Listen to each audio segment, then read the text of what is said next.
Hey everyone, welcome back to the shop. First off, I want to say I'm sorry I haven't really released any videos in the past, 3, maybe 4 weeks now. Really sorry about that. Had a couple of orders come in, one of which was my first wholesale order. So that kind of took away my time from doing the videos. So I apologize for that. But this one we're not actually going to do the Forge 'em Back to Basics series. This one is actually going to be a little bit more of a candid, funny kind of thing. Because what we're doing today, what I'm getting planned for today, and I'm actually up a little bit earlier than usual, so I'm sorry about maybe the little bit of randomness of my talking. But we're going to actually be hardening a double bit axe, which is actually a little bit heavier than what I normally would make with this. This is going to end up about 7 pounds. So the customer of this, Brian, a good friend of mine, he's actually going to come down and we're actually going to heat treat that. But first I got to get ready for him. So I have a quenching tank that I got to make. My tongs that I originally made to hold bigger stock. Found that they're a little bit too flimsy here. I worked that down a little bit too much. So I'm going to modify them so they can actually hold the axe when we do the quench. And I think that's it. So we're going to get that started before Brian comes. Brian's going to come down about 3 hours my time. He's bringing a friend, and we're going to harden and temper his axe. So I don't know if this is all going to fit in one video or I'm going to do this across two, but I'm going to show you first the quench tank and modifying my tongs, and then we'll see where we go. Okay, hope you guys enjoy. Okay, so for my quench tank, I decided to go with this 17-gallon air compressor tank. I picked it up for like 20 bucks, like, I don't even know how long ago, probably 7 years ago, it doesn't matter how long. It's been a while. So I know a lot of guys are using old stainless steel kegs for their quench tanks. I don't have one. This I had. So this is a 17-gallon, I'm assuming 17 gallons American gallons. So it should be able to house it pretty good and get it in there. So what I need to do is take off the top and start filling it. So, let's see. Oh, that worked. Actually, I just took a zip cut before and actually just went right around. So, that's the tank for my quenching. Nice and easy. So, I'm just going to get this in position before I fill it with oil, because I don't think I want to really move this too much with the oil filled in it. So, we'll just take it over closest to the forge, where I'm going to be setting up today, and we'll fill it with oil.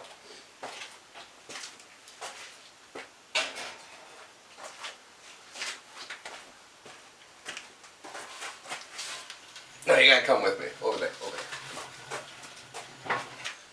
there. So you guys are probably thinking, what oil do I use? Well, I only use the Red Maple Forge quenching oil. It's made in Canada. All Canadian ingredients. Yeah. It's the only quenching oil I use.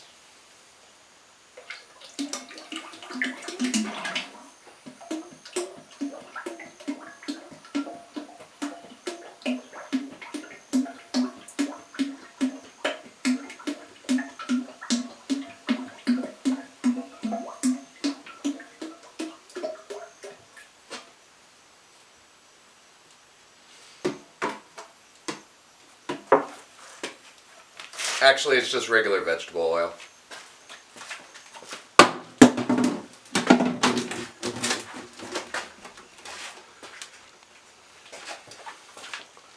Oh, one thing I will say is if you're using any tank for your quench tank that has possibly something that can open at the bottom, like air tanks, they all will have a drain plug at the bottom. Highly recommend you test it with water first before you start putting oil in it. That's what I did. But yeah, it's easier to clean up water than oil. So test it with water first, and if it holds water, probably will hold oil. Okay, so got my quench tank all filled with oil over here. I still have probably 8 inches of headroom on this. I think that would be okay. I got 36? Yeah, about 36 liters of oil in here, so yeah, that's all the oil I had today, so I'm hoping that will do. So I just want to get a lid for this, so...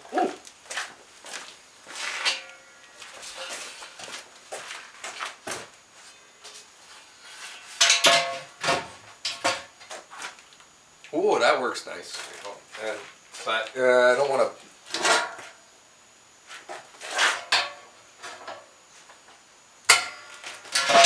There we go. There we go. Quench tank done. Now tongs.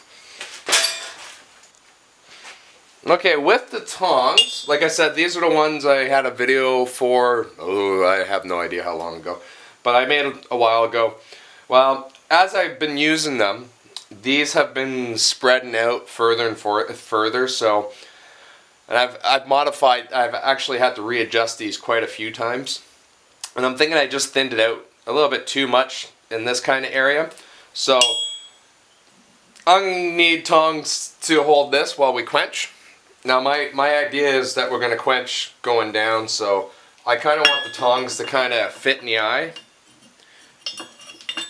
But right now we're snagging all that V-bit stuff. So I kind of want to take out that V-bit. One side's better than the other actually. Kind of want to take out the V-bit on the one side. Hopefully I can get all the way through and be able to clamp with the other one. So I'm going to get the forge started and see if I can straighten this out. Because I don't really care all that much about the final thing, I'm not going to actually grind down any of the V-bits or anything like that. I'm just going to forge them out. So I'll get the forge going, get these heated up, and start working on that.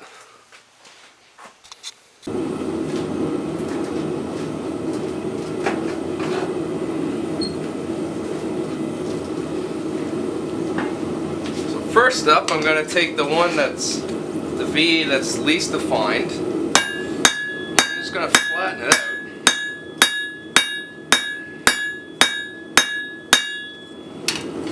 As much as I can. Like I said, I'm not worried about cold shuts in this.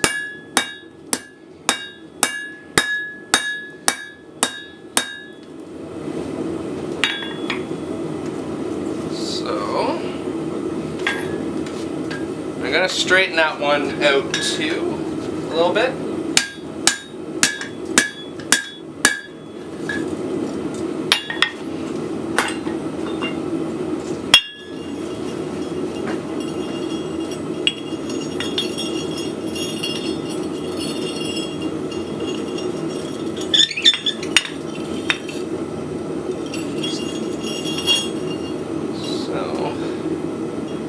Get it back in the forge. I'm going to actually straighten this one out a little bit too. But I'm going to draw this out a little bit more.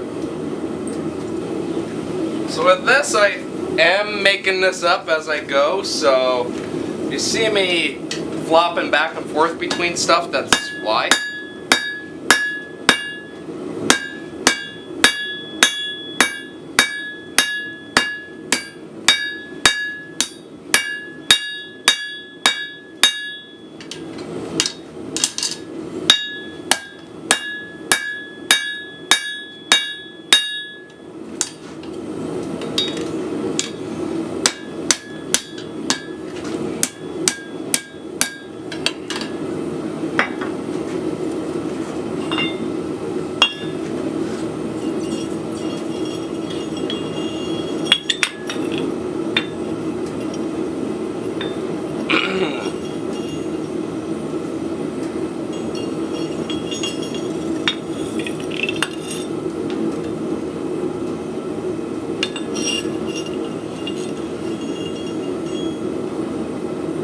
thinking I'm just gonna straighten that out a little bit more, draw it out.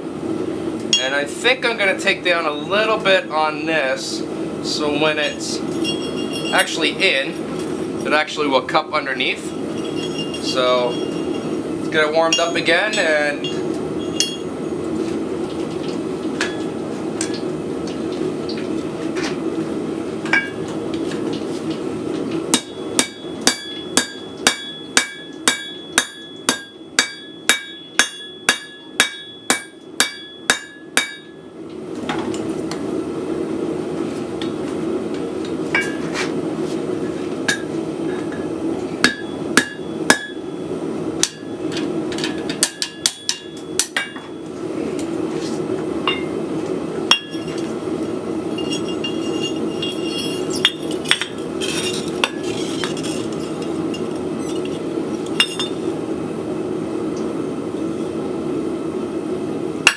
I think for the purpose of these and what they're going to be doing, we're going to call that done.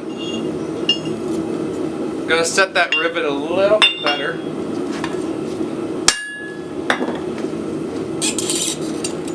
And I'm going to take these over to the oil, and I'm going to quench them, and as I'm quenching, I'm also going to force them open and close like this, like you would do regular tongs. And that way, it'll loosen up that rivet just a little bit, so it's easier to open, but it'll still keep it nice and tight.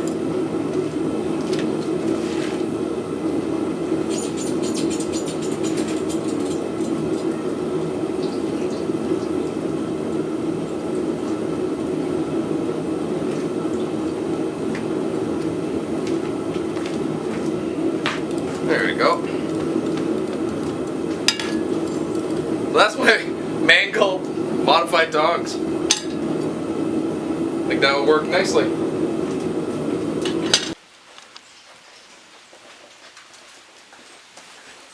So we still got a little bit of time before Brian shows up. So with this video, how much I've already recorded, I'm also going to be adding in a little bit of pictures and some video of me actually making this.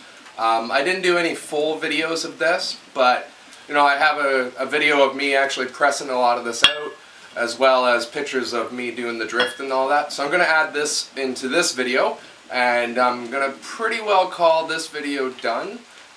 So on the next video, Brian's going to be here, and we're going to get everything started with that. So I'll catch you on the next video. Thanks.